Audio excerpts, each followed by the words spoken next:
Hello, and thank you for joining us today for our Conversations with Professional series. I am Cynthia Milburn of Epilepsy, South Central Ontario, and I am also the Vice President of an organization called Matthew's Friends Canada, and I'm going to introduce our guest speaker, Jennifer Fabe. Jennifer will be joining us today to provide an overview of medically supervised ketogenic diet therapy for epilepsy. Jennifer is a graduate of the University of Saskatchewan and has received graduate training in the area of nutritional neuroscience. Jen is now based in Ontario and a longtime practicing ketogenic registered dietitian at one of the largest tertiary pediatric centers in Canada. She has supported many endeavors throughout her career that include innovations of software development to support ketogenic diet therapy, research projects, innovative solutions to common challenges of ketogenic diet implementation, recipe development, and training of many dietitians. As well, she has been an invited speaker to many academic conferences nationally and internationally. Jennifer is dedicated to supporting the community and epilepsy organizations. She was the recipient of the Epilepsy South Central Ontario's Hope Award. She serves as the president of Matthew's Friends Canada, which is a branch of the global organization of Matthew's Friends based in the United Kingdom. She is proud to carry the mission of Matthew's Friends forward, which is to provide evidence-based information for medically supervised ketogenic diet therapy, support families and healthcare professionals with important information and education regarding this therapy. Today, Jennifer will be providing a presentation on medically supervised ketogenic diet therapy for epilepsy. I'm very pleased to welcome you today, Jennifer.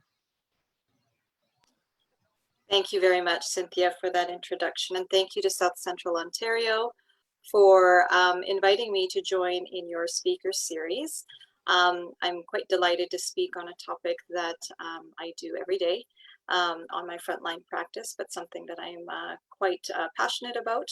And I'm very eager to share some of the information to your client base and to the public out there. So what I'm going to do is I'm going to provide a presentation. It's going to be probably about a 30-minute presentation. I'm going to do it with some slides so that it keeps, you have some visuals to the dialogue that I'm going to provide you. So I'm just going to launch that at the moment. Let me just get that going.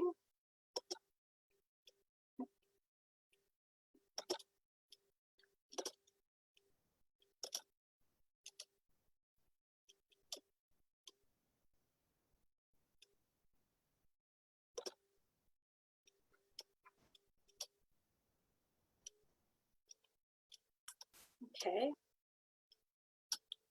and just a quick,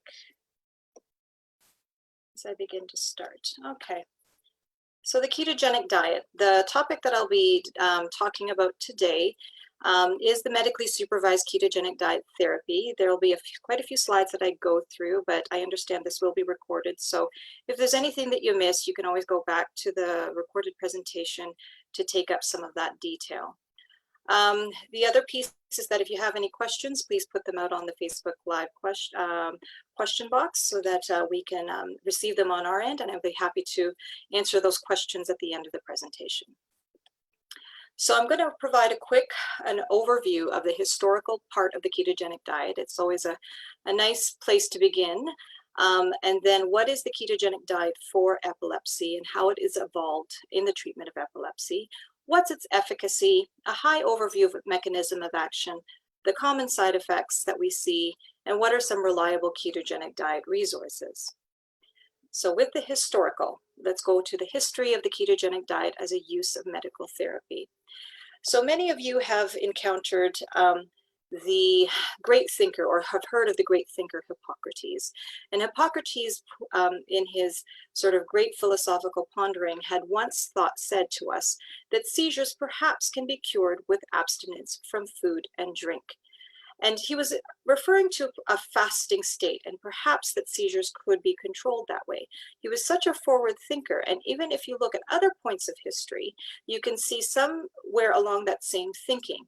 This is a biblical reference where you see from the chapter, Mark chapter in the New Testament, where Jesus, the famous story of where Jesus was able to rebuke a demon from a boy who was thought to be possessed, and where he foamed at the mouth, became very tonic and rigid, and thrashed around. And the disciples were unable to cure this boy, but with Jesus, he said, "I rebuke this demon," and he came out. And the disciples asked humbly, "How were you able to do it?" And it was then he said, "You cannot do this sort of task of rebuking a demon unless you fast and pray."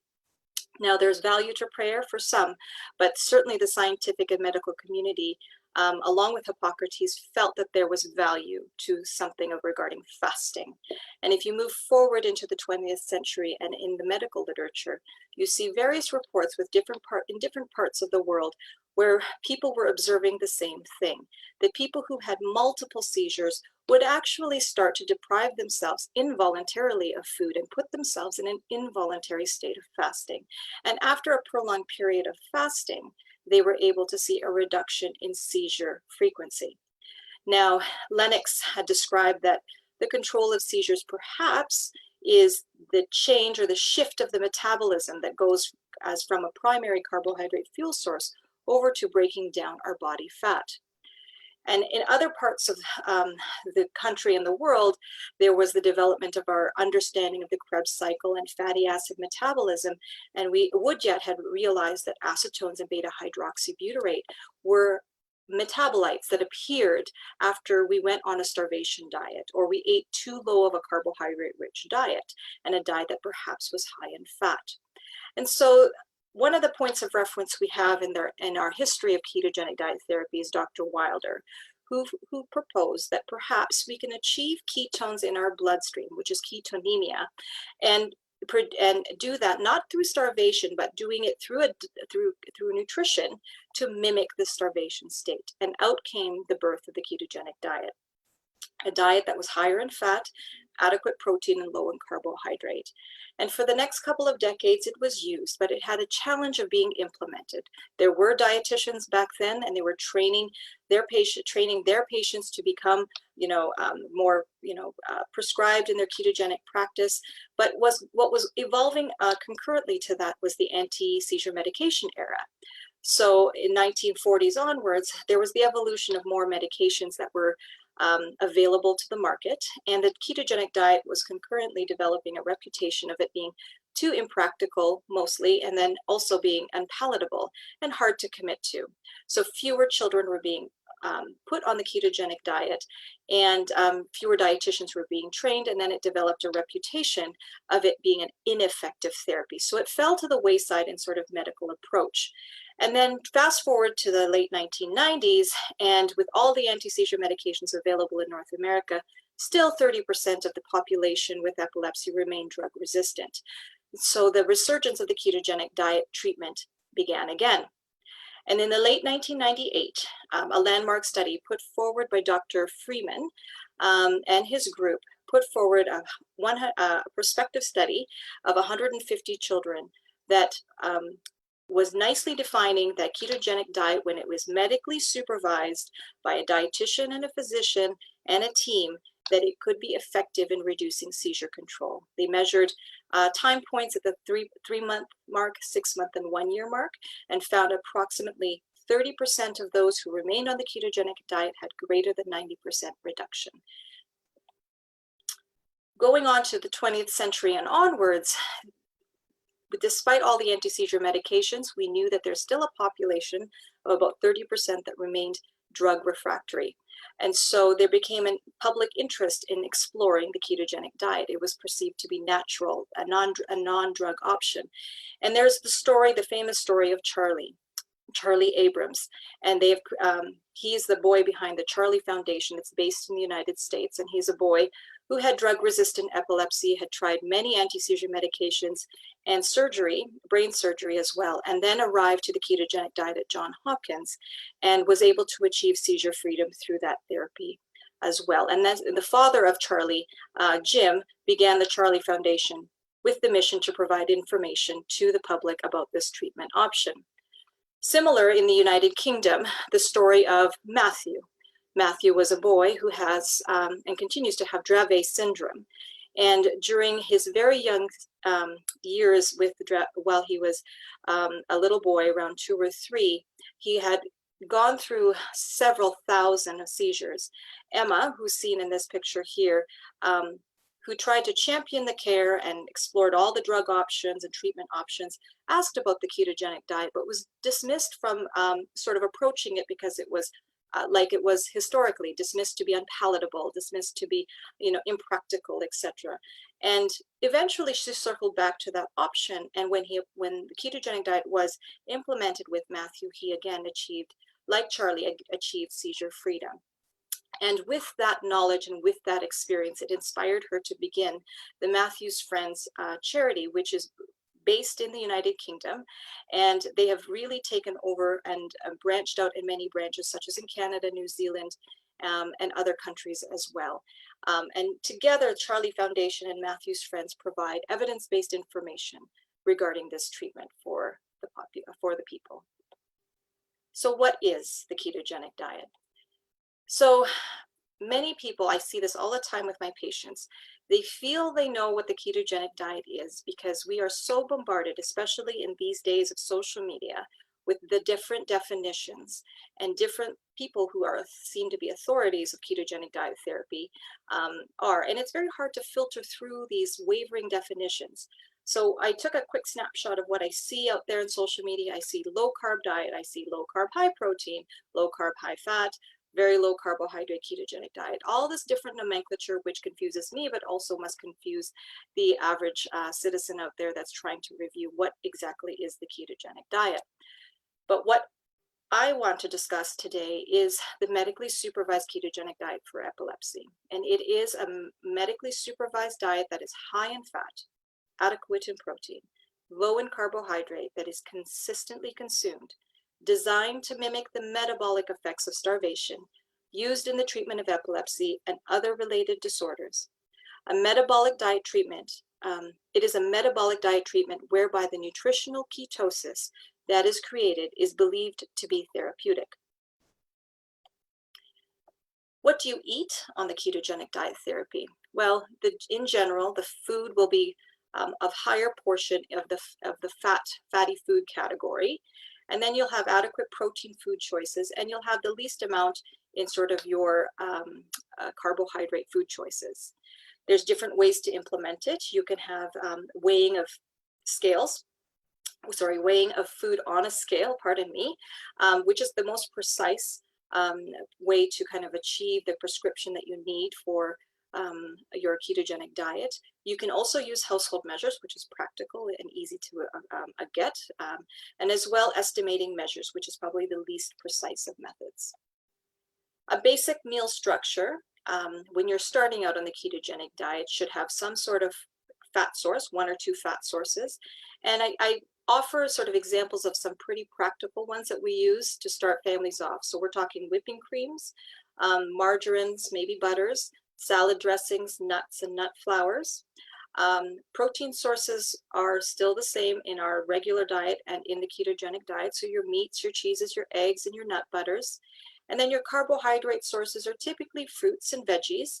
Now, the ketogenic world has certainly exploded in a commercial sense. And so I know there's a lot of low carb breads and low carb noodles out there. So some of that we piggyback onto and try to implement those into our ketogenic diet as well. So, low carb noodles, low carb breads.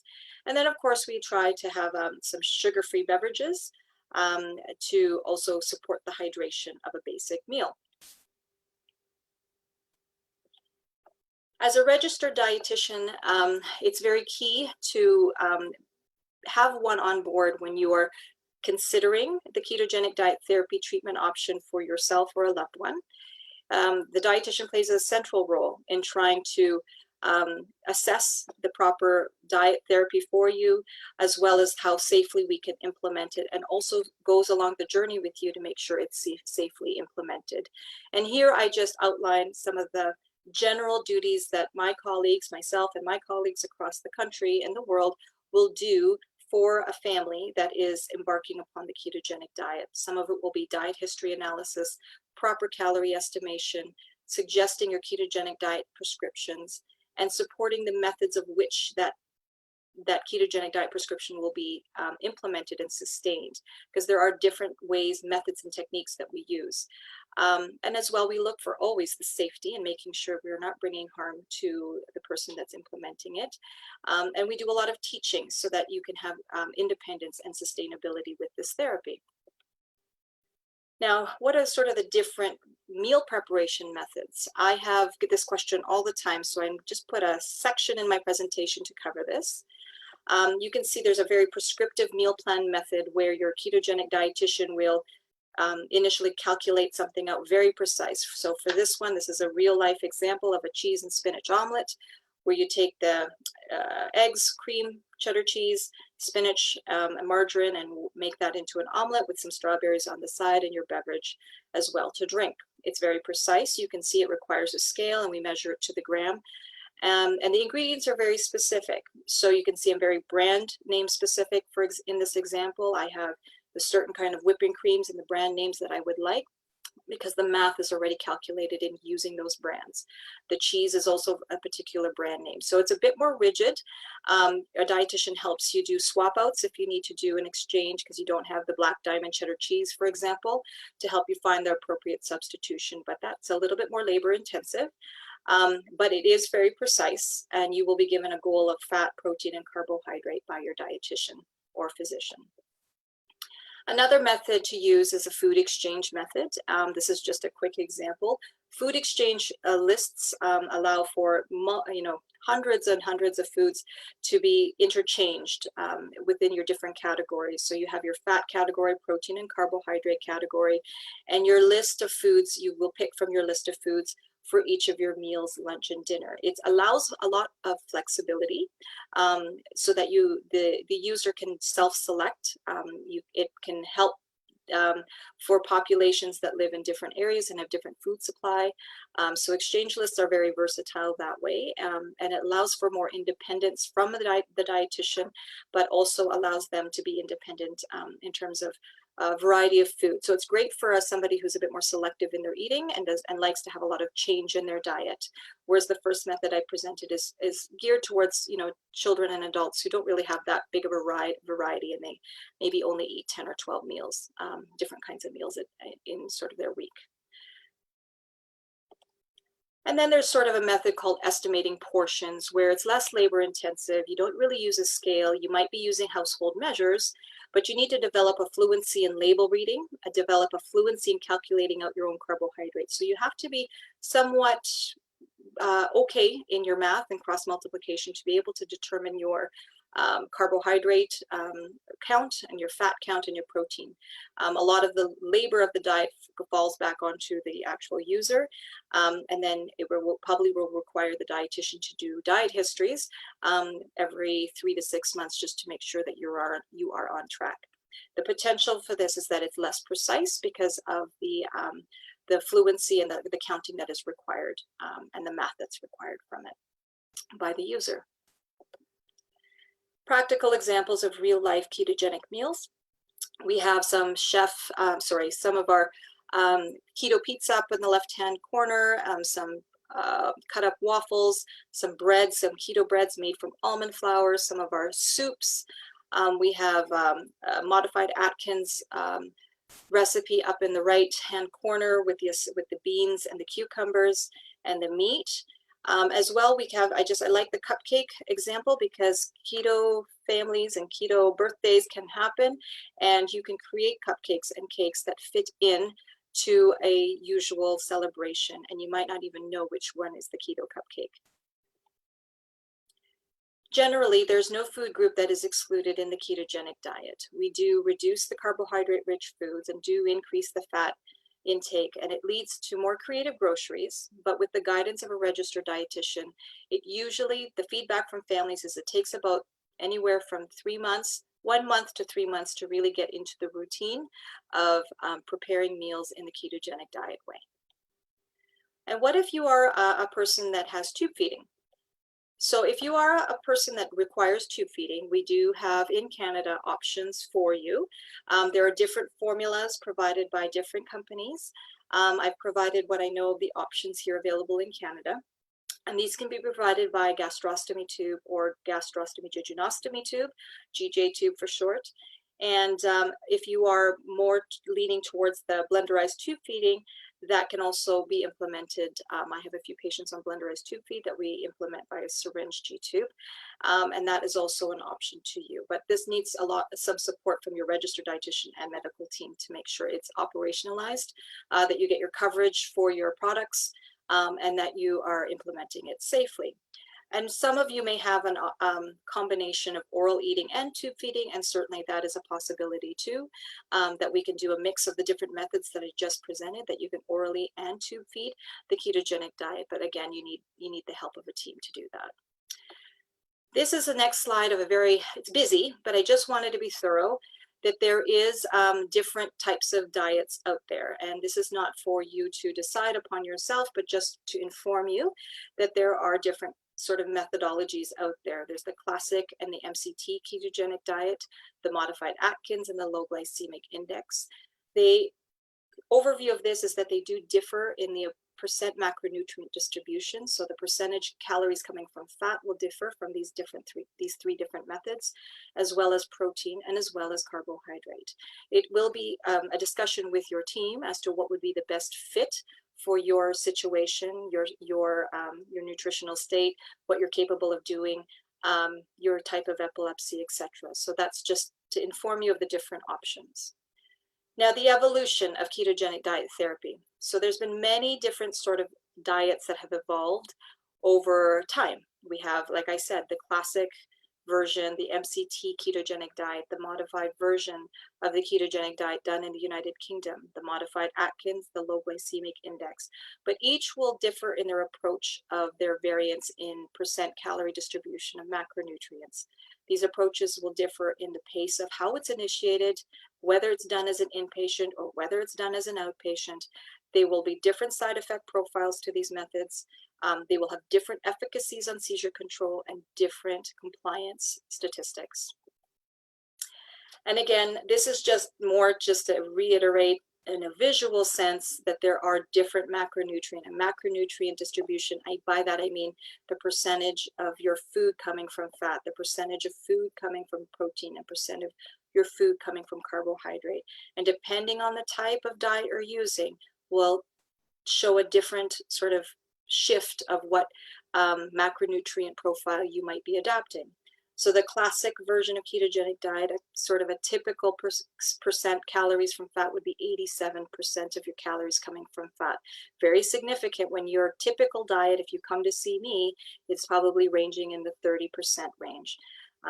So maybe 40% if you're sort of trying to go the higher fat route, but it's a pretty big jump, over double of the amount of fat that you're eating now. The MCT diet allows for the use of a medium chain triglyceride oil that you would obtain through your team, and it allows for a little bit more liberal carbohydrate inclusion. You can see the classic version has 5% carb, whereas the MCT has about 15%, and MCT is a big chunk of your percentage of fats. Modified Atkins and low glycemic index are another sort of methods of implementing the diet. They have about a 60% calorie distribution coming from fat. They vary on their carbohydrates, and they use exchange lists at times and protein. But again, those are options you can discuss with your team when you're considering this as a treatment option. So when you're considering initiating, there's variables that you need to consider.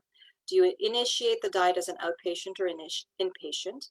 Should you slowly titrate or rapidly titrate? Do you hydrate restrict or not hydrate restrict? Do you fast before you start? Do you not fast before you start? And how are you going to titrate the diet? What is the language that you're going to use? I go back to the busy slide and I show that again, to remind you, there are all these different options of ketogenic diet. I included sort of the method we use at my work at McMaster Children's Hospital, but all these options sort of are encompassed in practice, and you can implement this and in the discussion that from the former slide that I had as to how you're going to implement it. The efficacy. So how efficacious is the medically supervised ketogenic diet therapy in epilepsy? So this slide has not changed in my entire 19 years of practice. And I refer back to the consensus statement of recent and I see that the ketogenic diet is still considered to be a second-line treatment after anti-seizure medications are considered to be not as effective in supporting seizure control. So after you've tried the second anti-seizure medication and you're working on your third or fourth, there is a possibility that your team might consider proposing to you the ketogenic diet therapy. You might concurrently be starting another medication, but that discussion might begin, and that's sort of the where it still sits in terms of practice. Other options along the same lines of ketogenic diet therapy, you might be also concurrently being worked up for surgery or VNS as well. In terms of efficacy, though, we look at the literature and the evidence, and in the 2018 Cochrane review, you see that it included 11 randomized controlled trials.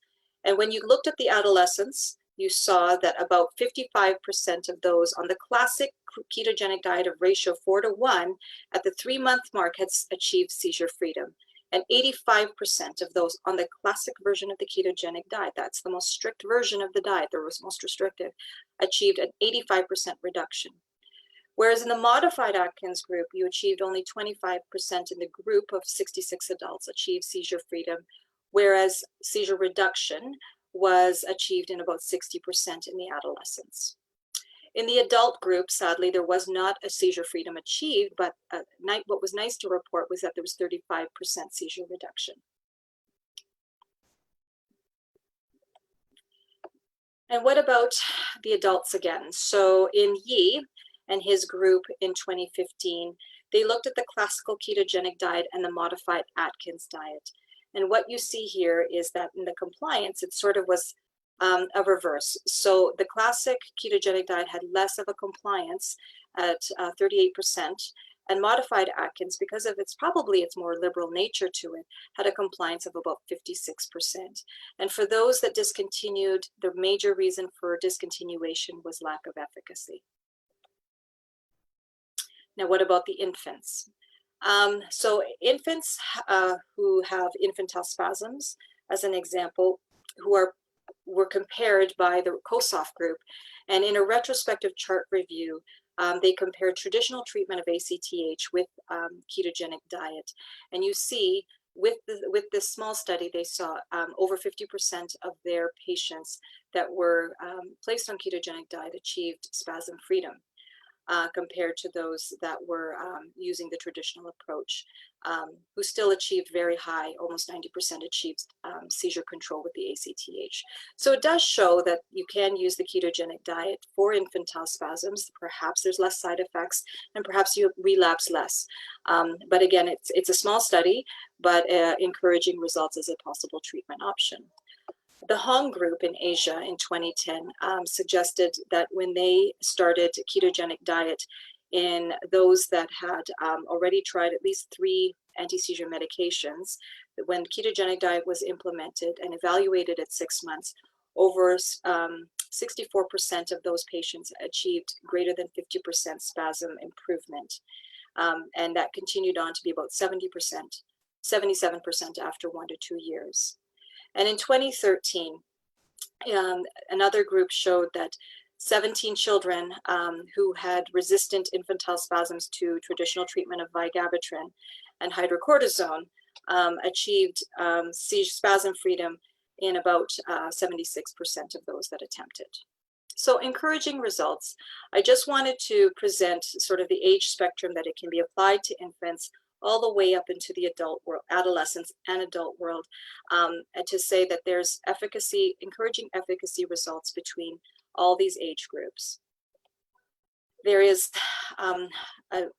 consensus statement that I included in this presentation as a quick reference, because to reiterate to the public that many experts across the world come together to convey an agreement of how we should optimally manage the ketogenic diet therapy for epilepsy, and to guide the practitioner to make sure that we're optimizing it the best we can based on the current evidence, but also to caution the practitioner in terms of safe practice and also contraindications of the ketogenic diet. And here, I'm not going to read the article to you, but just to itemize some highlights.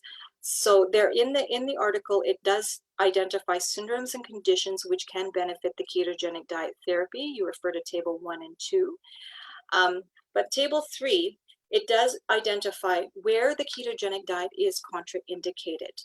And so many feel that the ketogenic diet therapy is without harm. It's a belief that it's a natural therapy. How could it create any harm to the person because it's done with nutrition and food? But that is an incorrect sort of thinking to have. When you don't perform the proper screening prior to starting the ketogenic diet, there could be significant harm that can happen if you start the ketogenic diet.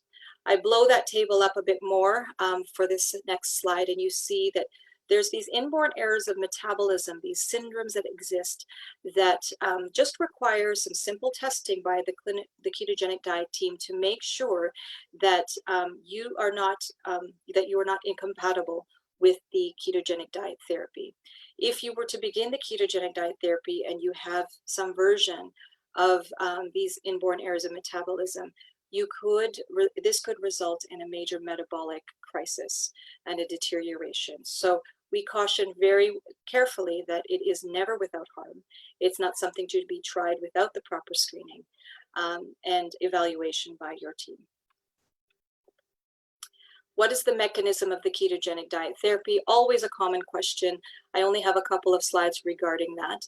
But going back to our great thinker Hippocrates, the father of medicine, he had said to us, "Let food be thy medicine, and let thy medicine be thy food." And you think, fast forwarding now to the present day, boy, was he correct. There is something magical that happens when we do consume ketogenic diet therapy, ketogenic diet to achieve a therapeutic ketosis. We are able to generate and use those ketones for the benefit of us in different stages of our life. In our sense, it's for the ketogenic diet for epilepsy, but even in our most natural state during infancy, without seizures and without ketogenic diet, we use our ketones. It's one of the first fuels we use when we come into this world. And so we use that as a fuel for our infant brain until we're able to take up carbohydrates better. And as well, in adults, we sometimes will use ketones as a backup fuel when we are in a sort of a ischemic state or a trauma state or in a glucose state. It's sort of our backup fuel. So it's a very beautiful biochemistry concert that we have between our carbohydrates and our ketones. And the ketones we produce not only from our body, but through our food are 3 different types. And they're fancy little chemicals that I have on the left, but they are the chemicals that we measure in our breath or even in our blood and our urine. And these ketones that we measure are actually ketones that actually get absorbed through the cells and actually uptake into the brain, and thought in part that it helps support in our seizure control. And here I provide a different overview of mechanisms of how the ketogenic diet might actually work in terms of supporting seizure control. There's direct and indirect mechanisms. This is not the time for that discussion, but I just wanted to present to you that it is a very multifaceted mechanism. And this very simple diagram tells you that there's a sort of a concert of patterns that go on between elevated free fatty acids and a reduction in glucose.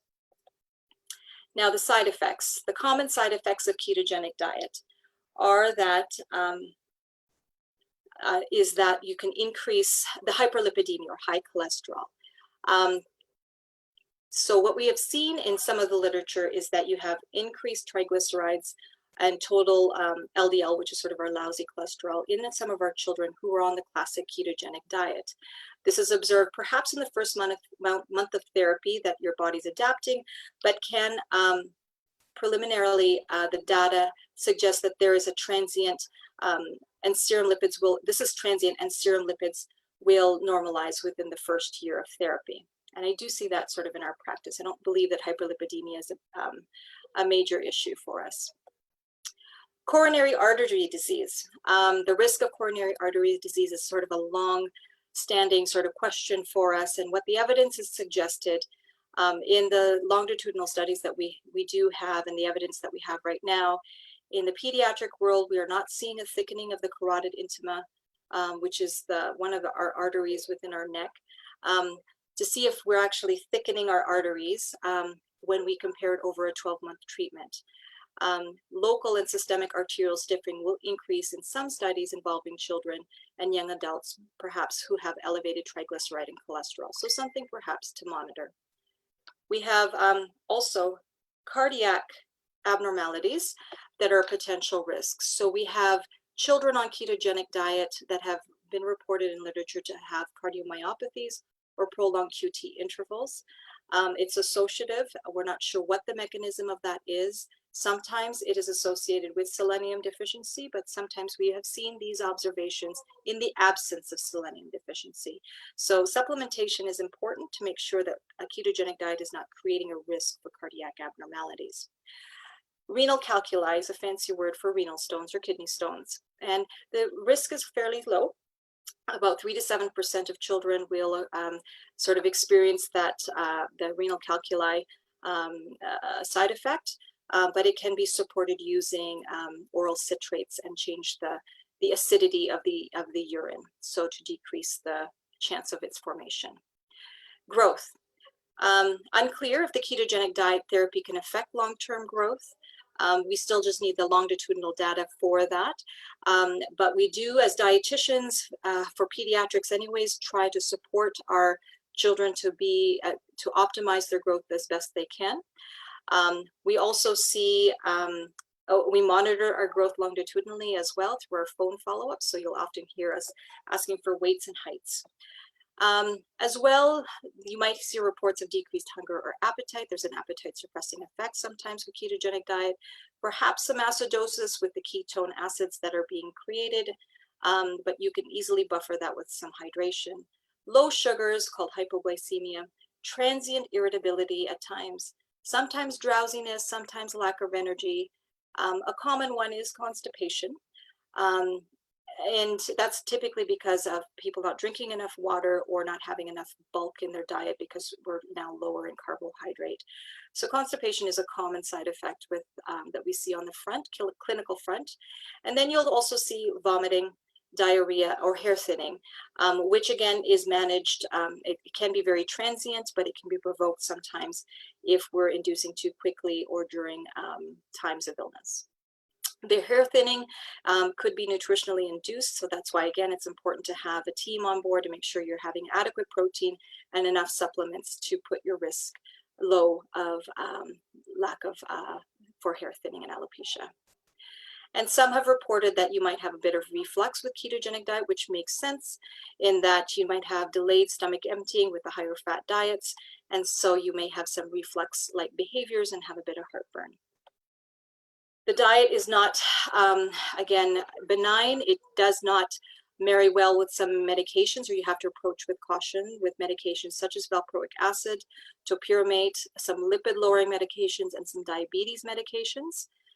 And in common practice, you will see us see the side effects of vitamin mineral deficiencies that you will see here, anthropometrics, again, looking for weight, height, and growth, acidosis, bone density, and prolonged QT intervals.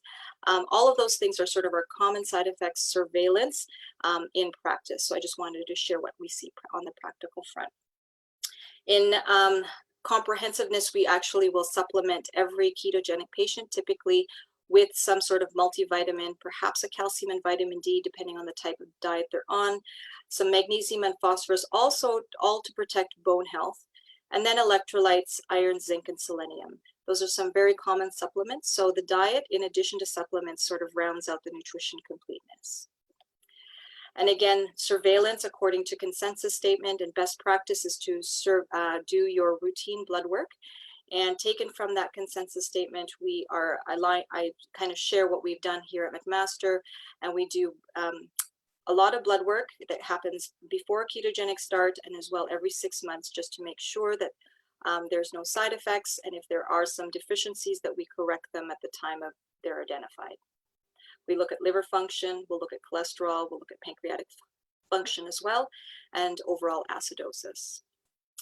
We'll measure ECGs every 6 months, growth, diet history, abdominal ultrasounds if needed, and bone density if needed, again, with the recommendation of your team.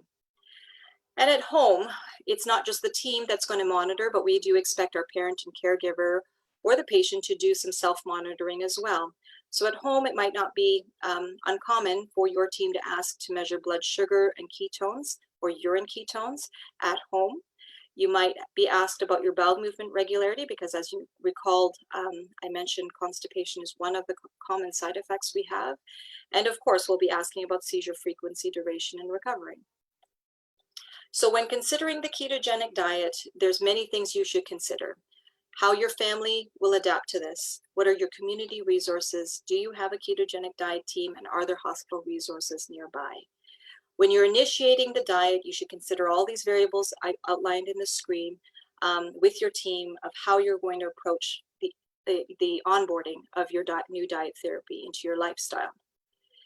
And if you're going to titrate, use different language. And often I would be incomplete if I didn't describe the traditional way of describing ketogenic diet, and it's often described in ketogenic ratio, and ratio is described as 3:1, 4:1, sometimes 4.5:1, and all it means is the first number meaning the grams of fat in relation to the sum of the grams of protein and carbohydrate. And it's a way of describing your ketogenic diet prescription. It's a very traditional way of describing it. There's advantages and disadvantages of describing it in the ratio method. I use many methods to describe my diet therapies, but this is one of them, and you'll see that in our language as you begin your conversations. And you can see titrations can be in different ratios, starting at 1:1 and going up by 0.5s in a stepwise fashion.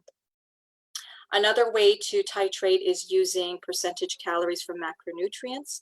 It's just another way to use the language to describe how you're going to titrate your ketogenic diet on board. And then finally, you can implement the diet by just having your team say, well, you're going to just have a carbohydrate goal, and then you're just going to encourage the fat or the protein. This is done in the modified Atkins diet and the low glycemic index diet. They also set a carbohydrate goal and then encourage the fat intake, and some meal plans are also supported as well. So again, coming back, it's not something to take lightly. You should consider all the supports that you require to make it successful so that you onboard successfully and maintain the ketogenic diet successfully. So you have your best chance at seeing if the ketogenic diet is a reasonable treatment option and a sustainable treatment option for you. I'm just going to keep fast forwarding. And if you are looking for any community resources, please consider looking at the MatthewsFriends.org website. Coming soon will be the MatthewsFriendsCanada.org website. There's, if you're in the United States, the CharlieFoundation.org website, as well as the Spark sheet that's available from your epilepsy organizations in Ontario. Dietitians of Canada, for the health professionals out there, have PEN approved. So that stands for Practice in Evidence-Based Nutrition. They have approved our Matthews Friends Canada tools. We have about 10 of them out there. I've posted about 8 of them here that we use to support our healthcare professionals in terms of providing evidence-based information to their patients. And as well, we have our YouTube channel. Matthew's Friends has a global newsletter sharing updates of our activities as they come about. So sign up for those. And technology will always be a part of sort of the evolution of our lives. Welcome to Zoom and all the sort of our web-based talks that we have now. But technology will be emerging in the ketogenic world. So ask your team about ketogenic diet calculators and keto sweet calculators, etc., because they will help make your diet implementation a lot quicker and easier. So The overview for me is that the ketogenic diet is a complex therapy. When implemented as a therapy, it is rigorous. It has variations, but they're marginal. It allows you to achieve goal ketone production, and it has its therapeutic effect if you continue to have a steady state of ketone bodies. It requires shifts in macronutrients, and it is associated with adverse side effects, so be cautious. It should be implemented as a medical therapy, and always screen for the inborn errors of metabolism to make sure that you don't put yourself in a possibility of severe metabolic deterioration. The ketogenic diet therapy, when used in lifestyle, is less defined in terms of how macronutrients are shifted, so be cautious. Be cautious about what you see out there in social media. Be cautious about what you pick up in terms of making significant claims, because the evidence really has lied in its bulk in the epilepsy world. A lot of evidence has to evolve still for the other applications of the ketogenic diet. So it's caution, be cautious, and buyer beware with that. And as well, if you have any further questions, please put them in the Facebook chat. And if you have any questions that you want to send to me privately, you can just send that through our website as well. Thank you guys for enduring that presentation. I know it was a little bit long, but I hope that it was informative enough for your client base. Thanks very much, Jennifer. A lot of information, a lot of very valuable information, and a reminder that this presentation has been recorded, is being recorded, so it will be available afterwards. So if you want to go back and look at the video either on Facebook or on YouTube, and then you can stop it and look at the slides and review, because it's a lot to take in all at once. You know, the keto diet is for seizure control, and it is an actual prescription and medically supervised, and it provides hope when a person is drug resistant. So we have a few questions coming through for you.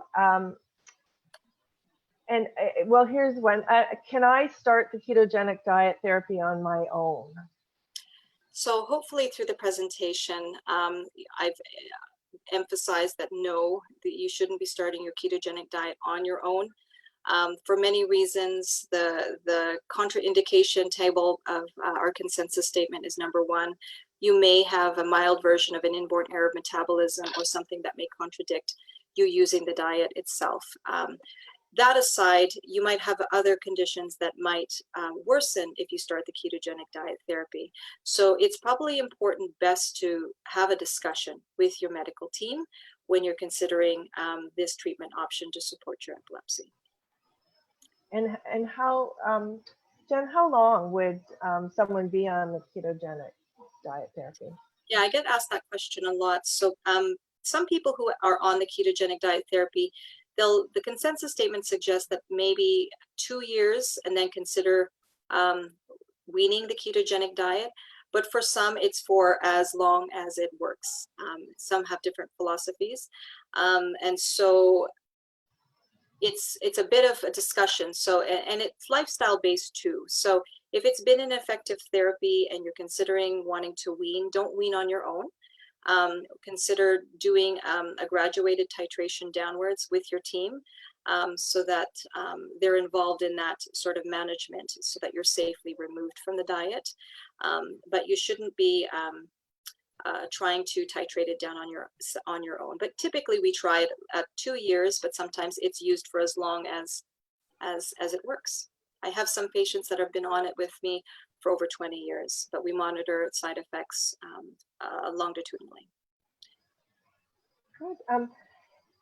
You know, with the COVID-19, there's been some discussion. Is it harder to do the diet at this particular time? My colleague, Diane from Durham, has asked on behalf of a couple of clients. During something like this, like the pandemic, is it safe to begin a new medically supervised keto diet therapy? And are there specific specialists they should see outside of their neurologist to help with this process? in the pandemic world. So the first part of that question is the practical things I've been seeing as I monitor Canada's situation is our food supply chain is somewhat altered with the ketogenic diet. So from a practical sense, you're seeing small changes with food supply availability. I haven't heard major changes, but and also grocery shopping becomes a practical sort of endeavor for every family because it's much slower to actually do your groceries now. So preparing your lists to do your groceries is probably prudent because you can't just whip to the grocery store to pick up some item that you may have forgotten.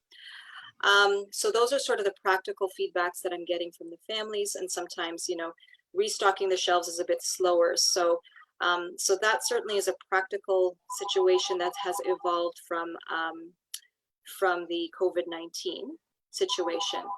The other piece to it is in terms of COVID itself, I don't feel that there's a contraindication, and neither does the evidence suggest it. You'd need to be carefully monitored with your epileptologist or neurologist to do so. If you're experiencing some of the diarrhea that may be associated with COVID sometimes, then maybe you have to consider having that discussion because it might not be the right time to start the ketogenic diet. But you can start the ketogenic diet as an outpatient.